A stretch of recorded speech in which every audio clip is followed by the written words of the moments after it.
to a crisis. Insoluble problem, major crisis. Both stepmothers want their name on the wedding invitation. Catherine adores her stepmother, who more or less brought her up. She's not anticipating, which is understandable since the mother is dead, not appearing next to Catherine's father. Whereas my stepmother, let's not even question her name, should not appear in the invitation, but my father won't have his name on it if hers isn't, unless Catherine's stepmother is left off, which is completely unacceptable. I suggested that none of the parents' names should be on it. After all, we're not adolescents, we can announce our own wedding and invite people ourselves. So Catherine screams her head off, arguing that would be a slap in the face for her parents, who paid through the nose for the reception, and especially for her stepmother, who's going through so much trouble when she isn't even her daughter, so I let myself be worn down because she persuaded me. And I agreed that my stepmother, whom I detest, who is a complete bitch, will have her name on my wedding invitation. So I telephoned my mother to warn her. Mother, I said, I've done everything I can to avoid this, but Colette's name has to be on the invitation. Well, if Colette's name's on the invitation, then take mine off it. Mother, please, don't make things even more difficult than they already are. How dare you suggest my name is left to float around the card on its own as if I was some abandoned woman below Colette who'll be clamped onto your father's name like a limpet. Mother, please, I'm going to go. I have friends waiting for me, and I'll just call you back in the morning after a good night's sleep and we'll discuss this then. Why is man always an afterthought?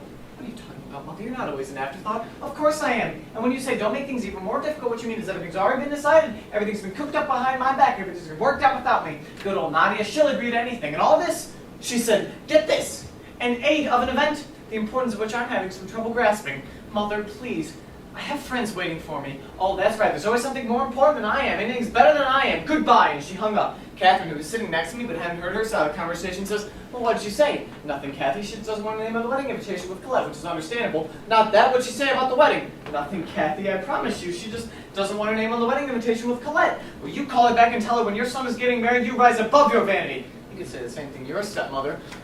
That's got nothing to do with it, Catherine shouted. It's not her, it's me. I'm the one insisting her name's on the wedding invitation.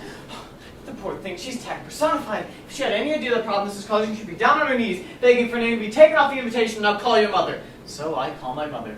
Ivan, my mother says, up till now you've conducted your affairs the most chaotic way imaginable, and just because out of the blue you've decided to embark on matrimony, I find myself obliged to spend all afternoon and evening with your father, a man I haven't seen for 17 years, and whom I was not expecting to have to reveal my hip size and my puffy cheeks. Not to mention Colette, who incidentally, I may tell you, according to Felix Carolari, has now taken up bridge. My mother always played bridge.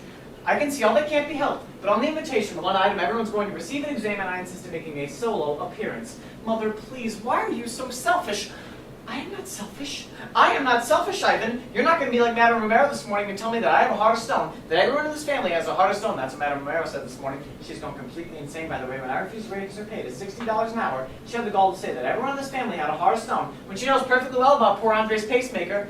You haven't even bothered to drop him a line. Oh, that's right. Everything's a joke to you, isn't it, Ivan? Everything's so funny. You've still got a lot to learn about life, darling. I am not the selfish one. But go on. Why don't you go ahead? Go, run on. Go and see your precious friends.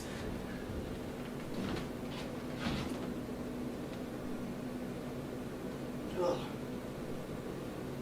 Then what? Then nothing. Nothing's been resolved. I hung up. Mini drama with Catherine, cut short because I was late.